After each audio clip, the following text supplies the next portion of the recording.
রমজান মাসের রোজা রাখার পর রাখতে সময় যদি সেহরি গুণ যদি আমি হারাম পয়সা দ্বারা সেহরি রাখি তাহলে এই রোজাই গুণ উপাস ছাড়া আর কোনো জিনিসের নাম নাই, ওই বনি রোজাই গুণ। রমজান মাসের রোজা রাখার সময় যদি ফরর হক খাইয়া আমি রোজা রাখি তাহলে আমার রোজাই গুণ উপাস ছাড়া কোনো জিনিস নাই।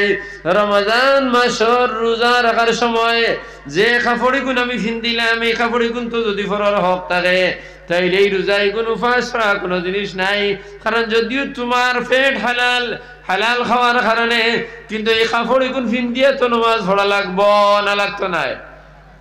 এখন হালাল খাইলাম পেট বড়িয়া নামাজ লেংটা হয়ে যায় মাতো না কিতার লাগিয়া, কারণ আমার কাপড় কিন্তু হারাম পয়সার নানি লেংটা হইয়া তো নামাজ পড়তে পারতে নাই। নামাজের লাগি তো ভৈরা কাপড়া পাক, দুসরা জায়গা পাক, কাপড় কিন্তু আসে না নাই?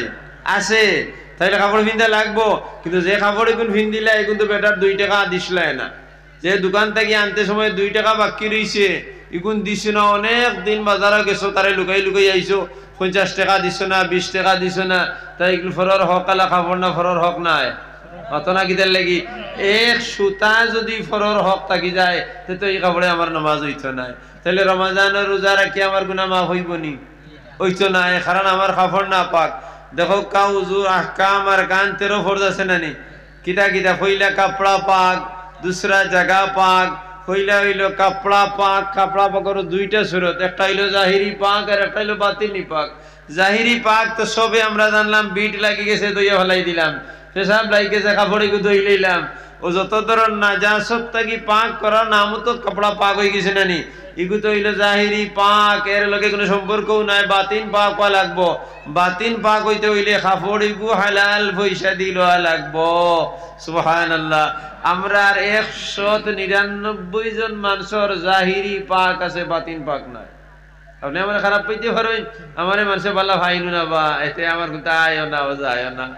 ও যেন মসজিদ নমাজ পড়া হয়, ইমাম সাহেব অকলোর লগে যেটা ব্যবহার করা হয়, ও আইসকু এক কথা কই আর ও তা বেটাইন তোর কারণে তার কাছে যাইব। আইস 2018 ইংরেজি দেখ ইমাম বেটা এক মসজিদে ইমামতি থামাইছেন। থামাইতে সময় কিছু পয়সা নিছই না আর কিছু নিছই না, জমাইয়া তৈছেন তাই দেওবন্দ গিয়া ফড়িতা ফড়ার খরচর লাগিয়া। যখন 21 ইংরেজিত ইমামতি বাদ দিয়া বেটা দেওবন্দ গেছইন, যাওয়ার সময় মসজিদ কমিটি বেটার 13,000 টাকা দিছেন না। কইছেন আমরা ফরে দিমু, বেটা ফরে গিয়া আবার ফোন করা শুরু করছে, দিছইন না।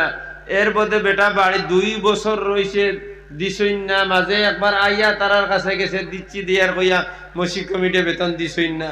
2 বছর যখন ফুরা হয়ে গেছে তখন বেটায় বারবার